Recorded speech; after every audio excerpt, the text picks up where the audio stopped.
Good afternoon, ladies and gentlemen. Welcome to this afternoon's live stream presentation on the Tattoo Historians Facebook and YouTube channel. I appreciate everyone tuning in. Thank you so much for that.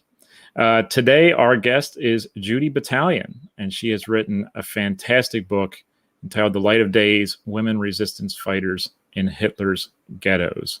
Judy is the author not only of this particular book that we're going to be discussing, but also White Walls, a memoir about motherhood, daughterhood, and the mess in between. She's authored essays which have appeared in the New York Times, the Washington Post, the Forward, Vogue, and others.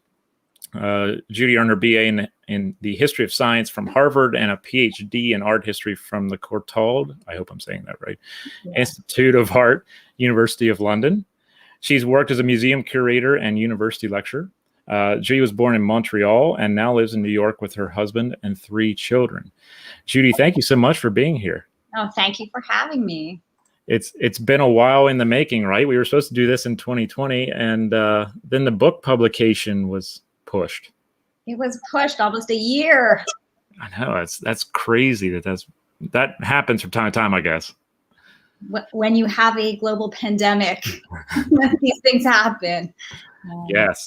Yes, I was lucky enough to get the advanced reader's copy in early 2020 of The Light of Days. So I have this version of the book, which was fantastic. I read it a year ago and I read it again because of the 10-month lapse in time. I'm like, I want to reread this and go back over my notes and check it out. I will be dropping a link in the comments as we go forward with that.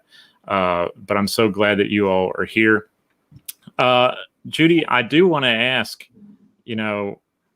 basically your background growing up, because from what I understand, you've in the first and last chapter of this book, you talk about yourself and your journey through it.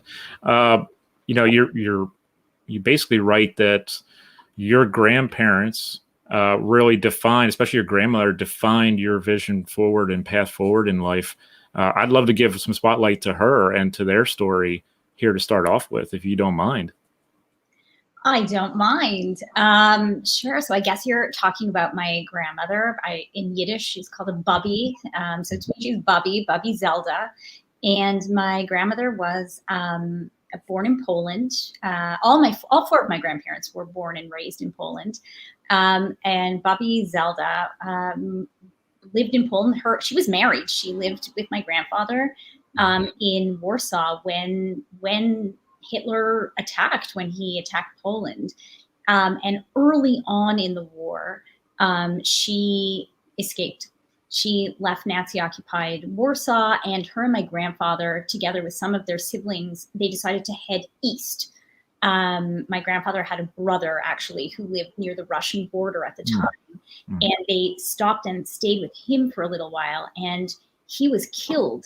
My grandfather, I never talk about this, but I'll tell you, my grandfather he had a mark. The bullet just grazed his neck. Oh, wow. And hit his brother in the heart. My grandfather was very short, so killed his brother, and then they moved on and they went east some more. And there were all kinds of stories I grew up with that never totally made sense chronologically, which having researched this after is apparently very common for Holocaust narratives in families. But there was one point where they escaped in a truck that transported fruit. They stayed, I believe, in a convent for some time. And there was also stories my grandmother told of a Nazi soldier who turned a blind eye and let them pass. There was swimming across rivers, and they made it to past the Russian border. And then they were like many Jews, many of the Jews who did survive, the Polish Jews who did survived in this way. They went to Russia, and then they were imprisoned in camps in Siberia, in work camps. So they have a free existence there, but they did survive the war in these camps. In fact, about 200,000 of the 300,000 Polish Jews that did survived in this way. Wow. That's something that's not told a lot in many circles, is it? Nobody talks about it. This is another book. So I this is the next one. Another book. what happened in those camps. It's a very underreported story too. There's like one obscure documentary about it, but almost nothing. Wow.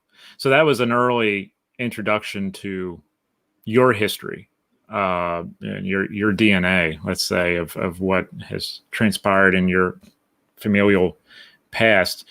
What about, before we jump into the whole story itself, what about your past is growing up, going to earn your bachelor's degree or earn your PhD, going to school and such?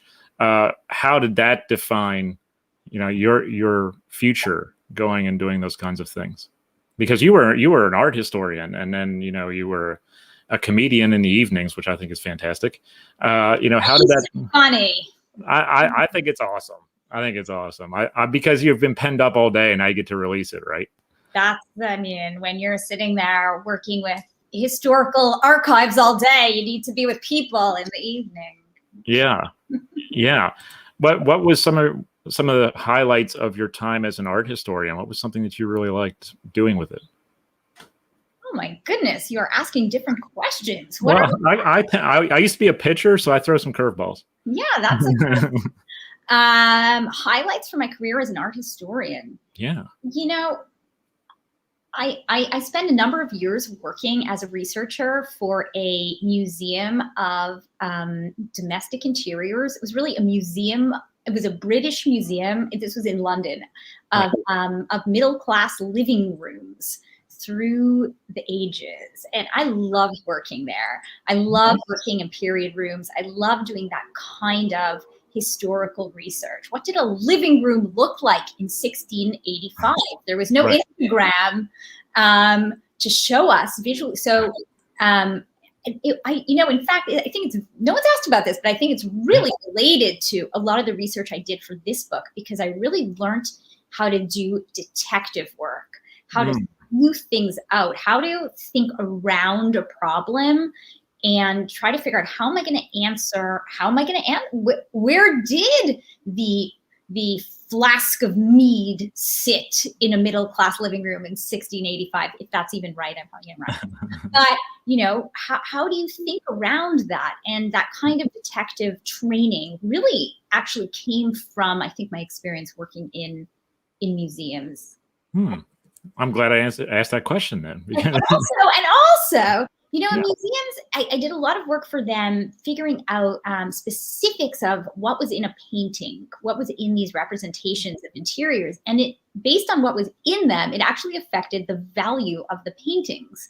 So when you work in museum research, obviously I did academic history too, but in museums, the research has certain stakes, like financial stakes too. So I really had to get it right. So this was a really influential training for me as a historian. That's awesome. Yeah, you do learn to become a detective pretty quickly when you do work in archives or museum settings. Public historians have to have a little bit of, that detective background in them, or desire to want to do that. It's kind of like going down a rabbit hole of genealogy, or, going on like newspapers.com and finding some random article and being like, I wonder why that occurred. So yeah, that is true. And that leads to, you finding out about these women who fought back in the ghettos and basically through a network. What was that like the first time you saw, this kind of a story open up, whether it was Renya's story, who we're going to go over in a little bit, or someone else, where you're like, what is this? I have to uncover more about this. So this whole project was an accidental find in a library. I never wanted to do this. No, this started actually 14 years ago. This week, mid-April in 2007, I was living in London, as I was saying at the time, and I decided I wanted to write I was exploring elements of my own Jewish identity, as we talked about the granddaughter of survivors. And I was thinking a lot about danger and how in my own life I perceived danger and I reacted to danger, and how my heritage affected that. And the first I decided I was going to write a piece about Jewish women who confronted danger. And the first woman to come to mind was someone named Hannah Senesh. And she's someone I had studied in 5th grade. And, you know, she made an impression many years before. Hannah Senesh, for those who might not know, was a Hungarian Jew. She was young, about 20 years old. She moved to what was then Palestine before the war. But then during World War II, decided she wanted to fight the Nazis. And so she joined the Allied forces and became a paratrooper and returned to Nazi-occupied Europe.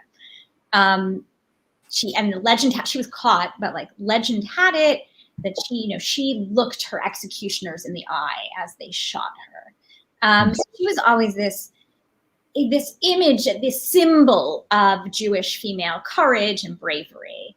But I wanted to understand not Hannah Senesh the hero, but Hannah Senesh the person. Who does that? Who returns to Nazi-occupied Europe voluntarily? So I wanted to do research on her. So as a historian, I went to the British Library. I looked her up in their catalogs, and there was not much. So I just ordered whatever books they had. And one book that I picked up from the stack was like one of these unusual, it was an old book. It was dusty, had the fabric cover. It was clearly an artifact as much as it was a book. And so, of course, with my own training, I was drawn to that. And it also was in Yiddish. It was called Frauen in die Ghettos, Women in the Ghettos. But even more unusual than the book is the fact that I speak Yiddish. So you asked how my background affected this story. I was raised by my grandmother who spoke to me in Yiddish. So I actually speak Yiddish. I even studied it in school. So I started flipping through this book looking for Hannah Senesh, but I couldn't even find her. She was only a few pages. Most of the book was stories of other young Jewish women who resisted the Nazis. And with chapter titles like Weapons and Battles and Combat. And this was simply not any story I'd ever heard before. So I was immediately surprised, and here we are 14 years later. Yeah, 14 years of, all this kind of challenge to get this put together. And then, a 10-month lapse in time because of COVID. And here we are. And it was just released yesterday, I believe, wasn't it? Yes. That's awesome. And I just put a link into the comment section of both channels so that you may check that out. There's also a young version reader, which Judy has behind her there. That's the blue book that she has behind her. And then the red book is the other version. There you go. So I'm really glad to see that coming out now. I believe it was Renia who is one of your Renia Kikilka. That's how I said Kikilka. She's one of your main characters in the book itself. She had a book published after the war, didn't she, about her experience, or a memoir or something? I think it was in English, and it's like a rare book or something.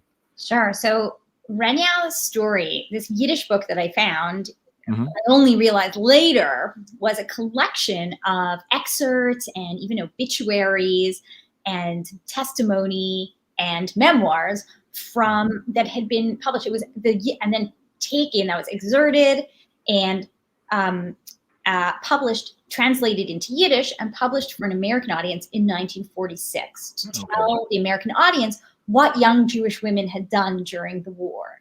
And Renia's story had been included in that book, part of it, but it was an excerpt from a full book-length memoir she wrote about her experiences, which was published in Hebrew in 1945, and then in New York in English in 1947. Wow. And then got forgotten. Yeah, that's why is it forgotten? Is it because it's just not appealing to a wide audience, or is it just unknown why it's just forgotten? It's one of those books that's just, tossed to the side. I hate to say it that way, and forgotten to the masses for years until you find it.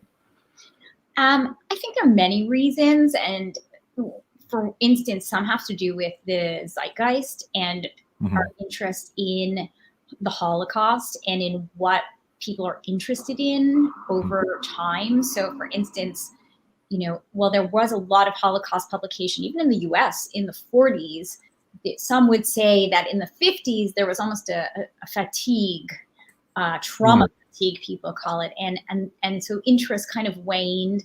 And then in the 60s, the interest was primarily around death camps and Auschwitz.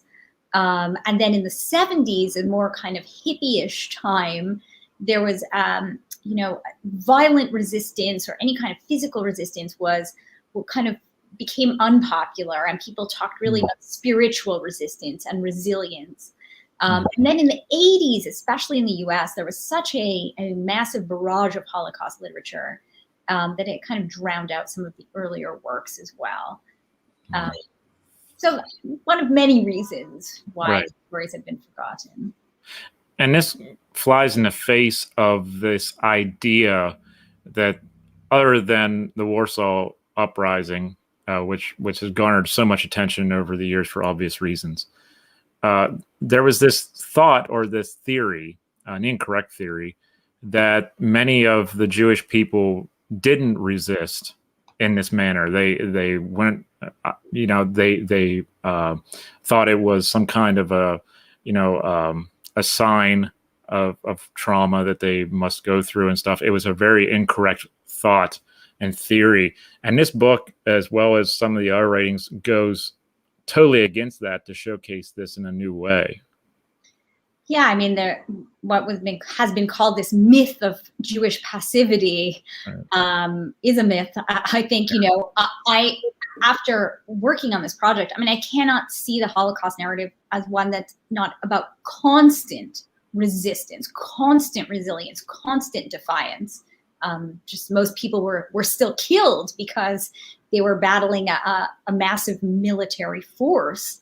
But it really, to me, is not only not a story of passivity, but a story of so much activity. Also, that's why I was so drawn to these stories in the first place. They're stories of life and passion and fury and vigor, which felt different to the Holocaust narrative that I'd grown used to. Why were these women resistance fighters, or how were they so successful compared to some of the male resistance fighters? I don't know if they were successful, but they had women had certain abilities that made they were able to go undercover in ways that men weren't. So in order to do this kind of resistance work, Jews in Poland were ghettoized. They're put in ghettos or in camps. They were imprisoned. And if you left these ghettos or camps, you'd be killed. But these Jewish women, especially those that I write about, to do resistance work, you had to leave the ghettos. You had to get things. You had to get information. You had to bring information. A big role of women was to connect the ghettos, to connect the communities. And in order to do that, you had to disguise yourself as being not Jewish. And this was easier in many ways for women for a few reasons. One was that women were not circumcised. So they didn't have a physical marker of their Jewishness on their body, which was a problem for men. It was more difficult for men to go undercover because they could just be found out immediately. And women also, in the 30s, when the women who I write about were educated, and by the way, education was mandatory for boys and girls in Poland in the 30s, these women, often the family sent sons to Jewish schools or private schools, and the girls went to public school. And because of that, women became acculturated. They had Catholic friends. They understood religious habits and customs and personal customs, and they learned to speak Polish like a Pole, they always say. They learned to speak without the creaky Yiddish accent, is how they describe it in many of their writings. So they were able to blend in. They were able to pass in a way that many men weren't. What manner of dissent did they use in the violent sense? Were they going out and blowing things up? Were they killing Nazi soldiers when they got the chance? In what ways were they doing this resistance that really, stood out to you and will stand out to the reader? Sure. So I have a number of characters in the book, and they kind of run the gamut of different kinds of organized underground resistance activity. Some of these women were doing social work, like setting up soup kitchens, helping orphans, clothing people, medical care, all of which was illegal as well.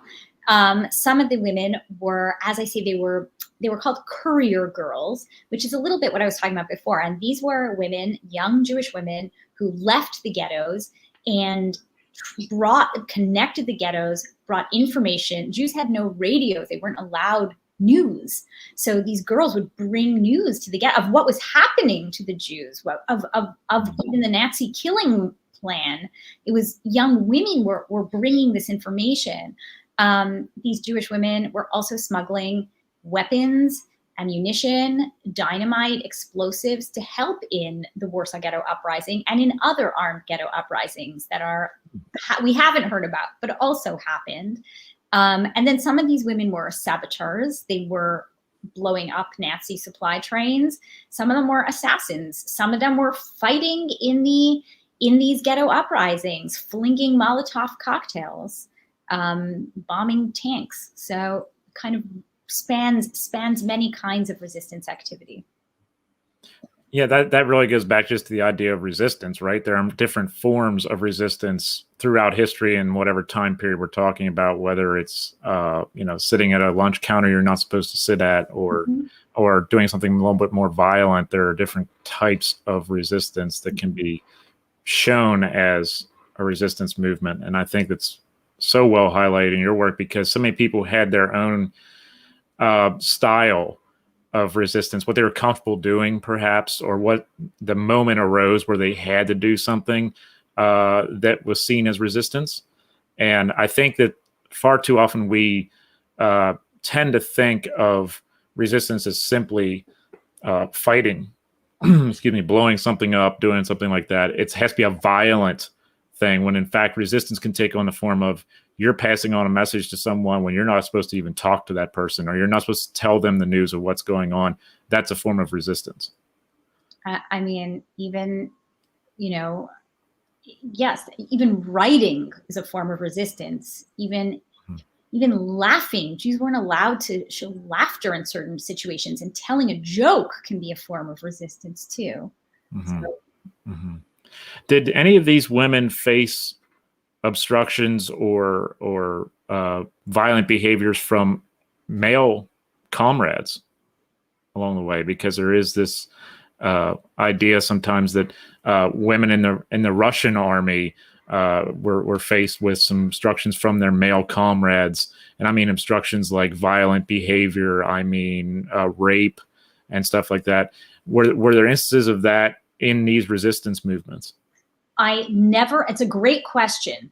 And I never read about that within these Jewish resistance movements. I have come across it with Jewish women who joined partisan detachments in the forests that were not Jewish partisan detachments. And I did read a number of stories of sexual assault and sexual violence in those cases. And I address it a little bit in the book too.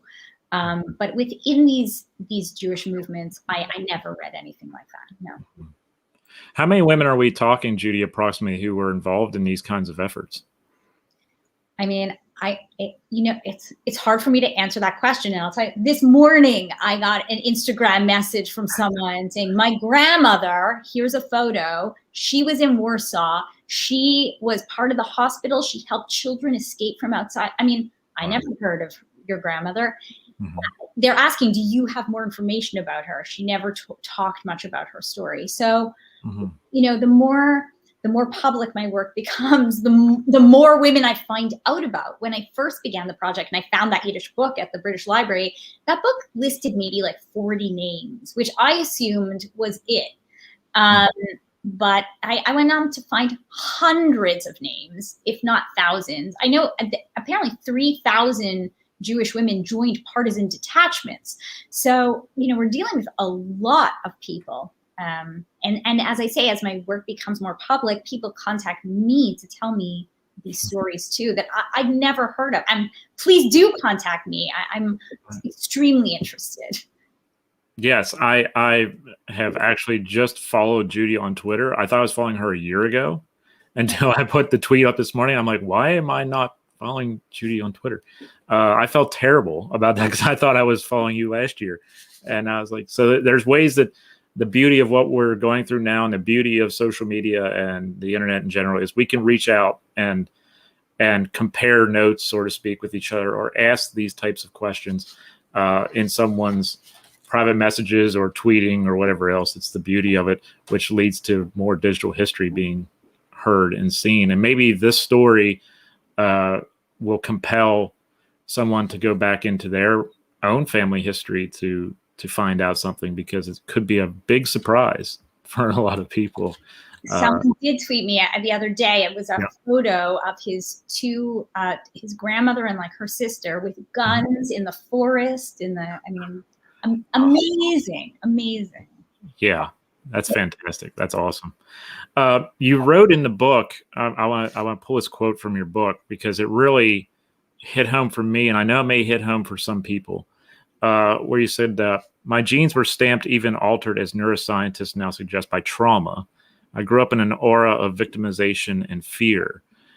What was it like for you to go through all these documents for 14 years and do all this research and such? And it's an exhaustive process to begin with. Even though you may not be doing it full time, it's still exhaustive, and it continues for a while. What was it like for you as a researcher emotionally with that in your background to go through all to work through all this? I mean, first of all, I'm not even sure my background makes a difference. Like, some of these memoirs and testimonies are so horrific. I think anyone from any background would find it difficult to read. Mm-hmm. I mean, I think this is why the project took me so long. I avoided working on it a lot. It was one of those things where on the one hand, I was like, whoa, this is interesting. This is a big story. I want to tell the story. And another part of me is like, I want to tell every story, but not this story, because this is too hard. And it took me until later in my life to be able to really commit to this full time. I was really working in bits and pieces. When this began, I was 30, I was single, I was living in London. Like, the last place I wanted to spend my days was Warsaw in 1943. And it took until, later in my life, more stability, just more maturity, to be able to really sit with this in a more full-time capacity. Mm-hmm. Through all of it, and you there's no way you can share all the stories that you've uncovered in one book. It'd be a multi-volume work of that. Who's one of the people or a couple of the people in the book who you really admired their resolve or the way they conducted themselves during all this, who maybe the readers can look forward to reading about in there, who's someone who's just piqued your interest? I mean, I'm like in love with all these figures. Yeah. But I can tell you about a few of them. Yeah. So, like, for one, you have this woman, Frumka Plotnicka. She was a leader in the kind of youth movement organizations in Poland in the 30s, before the war. And when war hit, she was about 25 years old. And she fled east, like my grandparents, the same direction. That's where the youth movement told her to go, and she fled east. But so she made it across the borderline. She made it to what was then Belarusian territory near her parents. She was safe, but she couldn't sit with that. And a few weeks into the war, she smuggled herself back into Nazi-occupied Poland. She was the first person in this movement to go back. She went to Warsaw. She became a leader in the Warsaw Ghetto, running soup kitchens, cultural work. She was one of these people who traveled across the country, bringing information, bringing books, bringing bulletins, giving lectures and seminars. I mean, every step of the way was illegal and at risk of death. When these movements became militias in 1942, she was one of the first people to smuggle weapons into the Warsaw Ghetto. She put them in a sack of potatoes, guns under the potatoes. Right. She was then stationed in this town, Bajin. She led the underground there. And I'll give this one away. She was killed, but she was killed in a bunker with shooting Nazis, gun in hand. And after the war, she was actually awarded a Polish order, a medal for her military service. And yet she's been totally forgotten. Who has heard of Frumka Pletnicka? So part of my passion here is to tell you about her, and about her. I mean, absolute resolve. There are many times where actually she was given fake papers and they helped plan an escape route because they said she should go and tell the world what was happening and she should save herself, and she refused. She needed to stay and fight. So that's one example. Yeah. There are many. Yeah, there are many, and there are many in the book, many examples of that. We don't want to give them all away. But the really great part is I really like your writing style, Judy, and I like the fact that each chapter is not only a chronological look, but it can also be a character look. So if you are appealing to a certain character, it's like, oh, okay, we're going back to this person, and this is the next step in their process. From a writer's standpoint, what was that like for you when you're like starting to complete the work or starting to put the work together, and you're like, I'm not going to do like a chronology of the action. I'm going to talk about the individuals themselves in that form. Was that something you thought about, or was that just how it naturally came to you? I mean, as I said, like a few minutes ago, this project started because I was interested in Hannah Senesh and in the person, in the personality, in the psychology. Who does this? Who goes to fight the Nazis? What is that person like? So my interests very much lie in character and in the psychology. So I think I naturally was telling the story from this perspective. And so the story is told in a very close third person, also because I really wanted to showcase, I mean, it's told when I could very much from their memoirs, very much from their voice. And that was important for me too, because this feels like their story that I'm helping to give light to. It's not my story. So yeah, I don't even know how conscious I was of that. It was just obviously for me going to be told from as close to their perspective as I could get. And I was interested in understanding who they were as people. Are there any next steps for this work? Is this what is the next step for this? All this work and research put into this book. Is there anything that's going to be happening with it in the future, or anything you'd like to see happen with it in the future? So it's been optioned for a film by Steven Spielberg's Amblin production company, and I'm co-writing the script. So, I mean, who knows what will happen, but it's been very exciting and also very interesting to think about it in another form. Has there been, from a writer's standpoint, has that been an easy transition? Because, well, we already know the story, but has it been an easy transition to write from book form to screenplay form? In some ways, for me, it's been easy because the story's been living in me for so long, and it's such a cinematic story and it's such a dramatic story that I feel, you know, I'm very close to the material. It's easy for me to provide the material, as you can see. Right. But of course, it's a very different form. I'm not working alone. I'm working with a screenwriter, Michael Mitnick. So, you know, he's the brains behind the screenplay format. And it's been very interesting for me to learn from him as well about how to tell a story visually. There are obviously differences.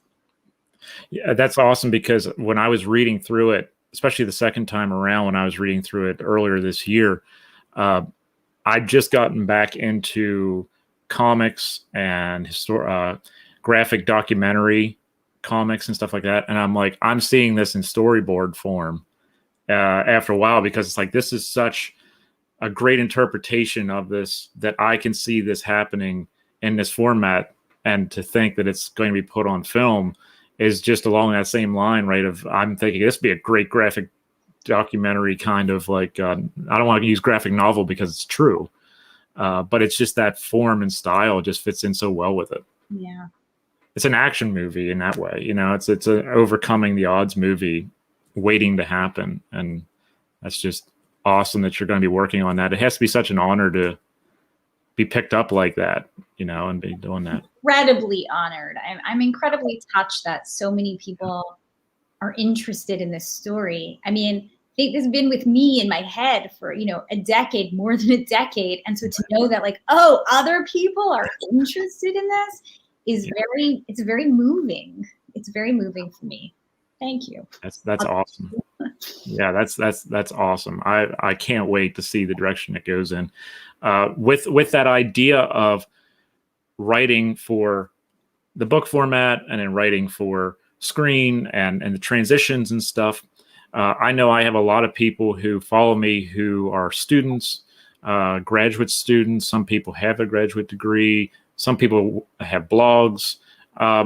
What are some things that you would like to get? I don't know if I want to use words of advice, but kind of like pointers as far as, what's it like to write and really think about being published and trying to move to the next level of, maybe they have a blog and they wish to be published. What's some things that you could, some insights that you could provide with that, Judy? Because I know that would also appeal to me. So first of all, there are differences between academic publishing, and we're talking about in history, right? So there's academic publishing, and then there's more, what I'm doing here is more commercial publishing. So, and they're not the same. In fact, I know in the academic sphere, sometimes if you publish too much commercially, that's actually frowned upon. So, you have to, sometimes depending on, I mean, you can do whatever you want. There's no rules to writing is my number one rule, but they are different. So let me speak a little bit to writing in more commercial history. So this format that I work in it's now called narrative nonfiction. So it's history, but told largely through story, propelled by some kind of storytelling, some kind of chronology or arc, rather than thematic or essayistic in that way. And I think to tell these kind of stories, I mean, you have to think about story.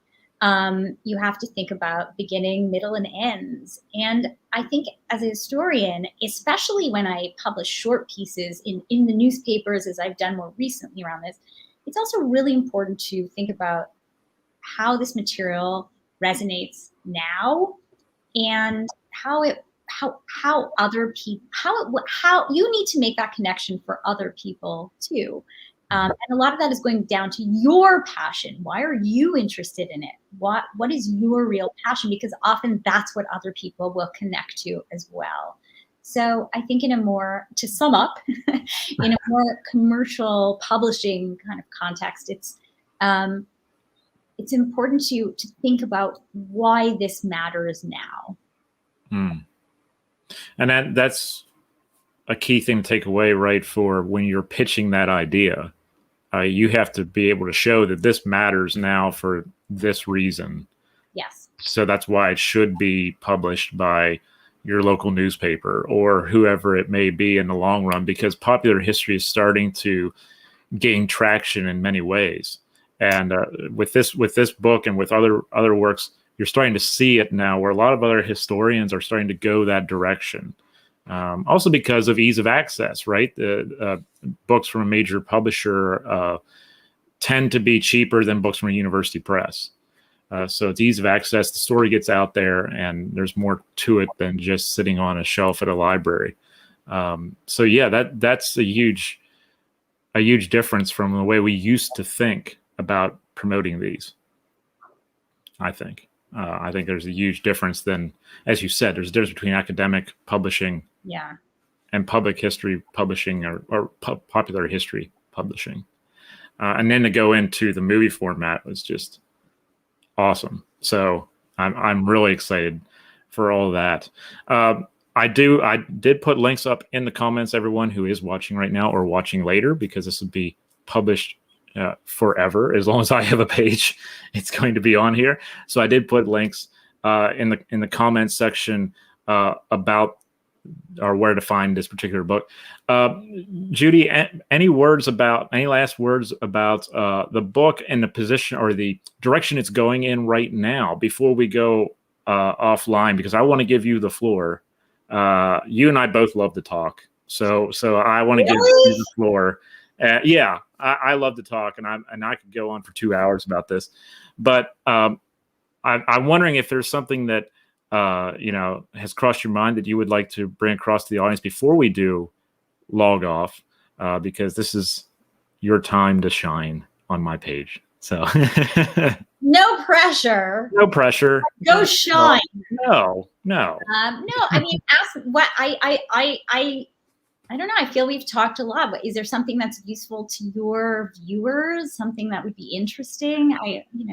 Well, I tell you the points about being published appeal to a wide audience, because a lot of us, including myself, and I'll speak personally here, it's a little overwhelming because we're like, how do you get that gig? How do you move forward? How do you propose this to an editor? How do you move this forward in that regard? So I think those kind of comments, like you just said, will resonate with a lot of my viewers, because we do have a lot of historians, a lot of students who hang out in the comment section and come back and review it. And I'm sure they're going to love hearing those words from you, Judy, because you have been published on numerous occasions. You've come out with several books now. And I think that's a thing that resonates with a lot of people, including myself. I'm going to go back and review it as well, because I need to also come to that conclusion for myself. So I do a lot of writing coaching and a lot of teaching. And the main thing, and I can leave you with this, is to read what's out there. Read my book. Read what is being published now. That's close to what you want to do. So often someone will approach me and say, Judy, I have a book. It's 81-page essays about my mother, and I want to sell it. I'm like, have you ever seen someone publish 81-page essays about your mother? That it doesn't exist in publishing. Maybe some very art house but if you want to sell your work to mainstream or commercial magazines, newspapers, book publishers, agents, see what's out there, see how those books work. What are they doing in those books? Well, as I say to you, are these books, are they written in first person? Are they written in third person? Are they written as narratives? Are they written thematically? Are they focused on characters? Are they focused on setting? I mean, there's no answers again, but think about what is out there, what does work, what is selling, really dissect the material in the publications that you want to get into and understand what editors are looking for. And I think that's probably the most important part of trying to get published. It's about selling your work to someone who's also looking for a certain kind of work. And you need to it's very different from an academic mindset. It is. I'm so appreciative of your words on that, Judy, because it's going to help. It's going to help me out in the long run, but it's also going to help a lot of other people out who are going to watch this live stream either now or later. So I'm very appreciative of your words with that. But I do thank you for coming on, Judy, on the live stream today. The Light of Days: Women Resistance Fighters in Hitler's Ghettos. You got to pick this up. I got the advanced reader's copy. The other one has photos in. It has 30 photographs. Yeah, some quality stuff in there. I got the early run with outside photographs. So you guys are going to get some cool stuff to look at, as well as some amazing information on these women who led such an amazing resistance movement life and left so much behind for us to think about. And Judy, I do thank you again for coming on. We were supposed to do this last year, but COVID put us back. But I'm so glad that patience prevailed and we were able to do this. Thank you so much for having me. You are very welcome. Thank you, everyone, for tuning in and being a part of this conversation. Please remember that the links to the book are in the chat right now, and you can link to all of Judy's books through that particular link. So thank you, everyone, for being here this afternoon. Please be safe and be well. We'll talk to you very soon.